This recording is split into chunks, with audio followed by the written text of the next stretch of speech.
Olá a todos e bem-vindos ao nosso canal. Hoje, vamos mergulhar numa das histórias mais intensas e impactantes do livro de Atos dos Apóstolos. É uma narrativa que fala sobre generosidade, engano e as consequências de tentar enganar a Deus.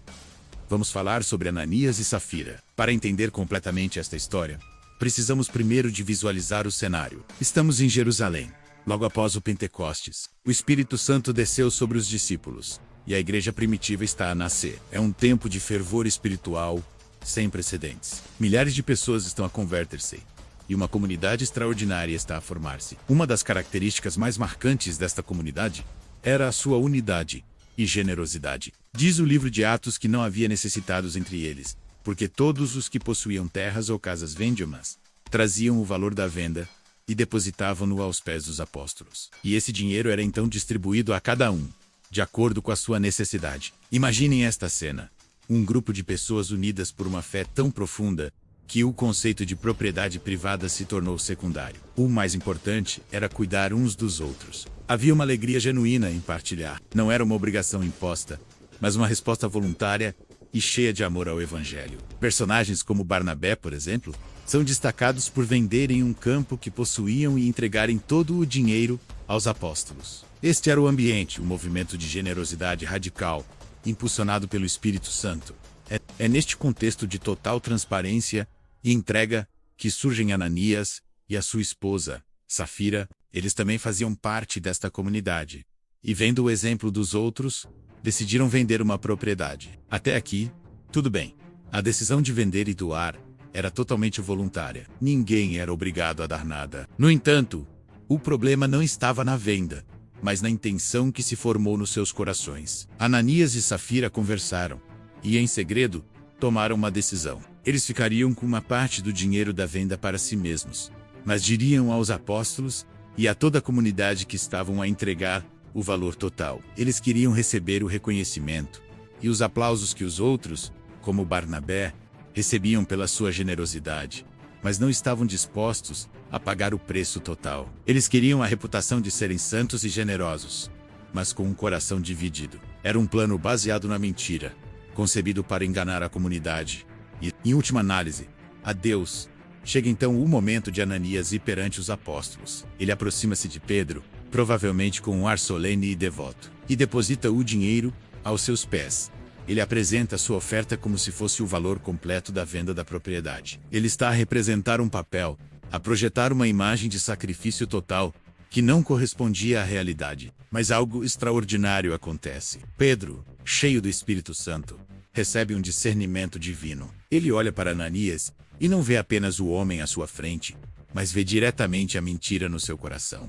As palavras de Pedro são cortantes e diretas. Ele não pergunta: "Tens a certeza de que este é o valor todo?" Ele vai direto ao ponto. Ele diz: "Ananias, por que encheu Satanás o teu coração, para que mentisses ao Espírito Santo e retivesses parte do valor da herdade?"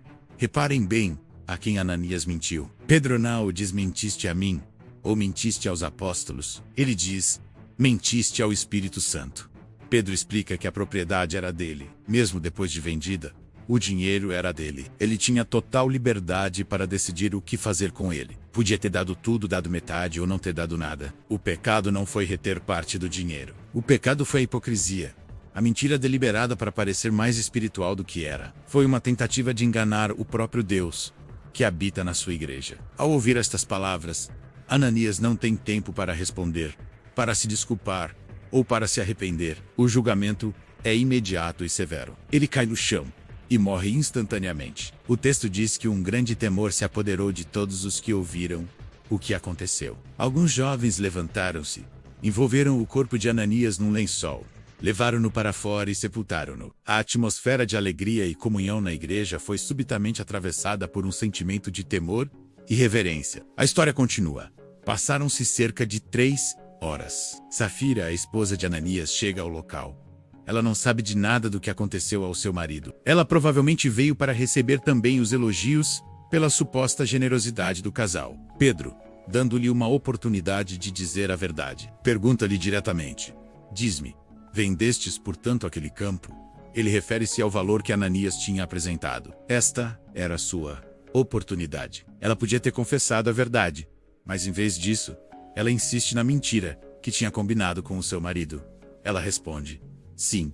Portanto, ela sela o seu destino ao participar ativamente no mesmo engano. A resposta de Pedro é igualmente terrível. Ele diz-lhe: por que entrastes em acordo para tentar o Espírito do Senhor? Eis aí a porta os pés dos que sepultaram o teu marido, e também te levarão a ti. E no mesmo instante, ela também caiu aos pés de Pedro e morreu. Os jovens que tinham acabado de voltar do sepultamento de Ananias encontraram-na morta e levaram-na para ser sepultada ao lado do marido. A conclusão desta história é poderosa. O livro de Atos relata que um grande temor se apoderou de toda a igreja e de todos os que ouviram falar destes acontecimentos. Esta história não está na Bíblia por acaso. Ela serve como um aviso solene sobre a santidade de Deus e a seriedade do nosso compromisso com Ele.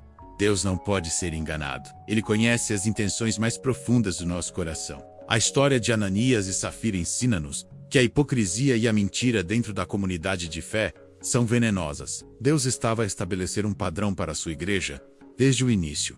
Um padrão de integridade, honestidade e autenticidade. O pecado deles não foi financeiro, foi espiritual. Eles amaram mais a reputação do que a verdade. Procuraram a glória dos homens, em vez da glória de Deus. Isto leva-nos a refletir sobre as nossas próprias vidas. Com que frequência agimos de uma maneira na igreja ou em público, e de outra completamente diferente em privado? Com que frequência as nossas palavras sobre a nossa fé não correspondem às nossas ações? Esta história chama-nos ao arrependimento e a uma vida de integridade total perante Deus, que vê tudo. Não se trata de sermos perfeitos, porque todos nós falhamos. Trata-se de sermos honestos acerca das nossas falhas e de vivermos com um coração sincero diante de Deus e dos outros. A graça de Deus é suficiente para perdoar os nossos pecados, mas essa graça chama-nos a uma vida de verdade. Obrigado por assistirem. Que esta história desafiadora nos inspire a viver com mais integridade e temor a Deus.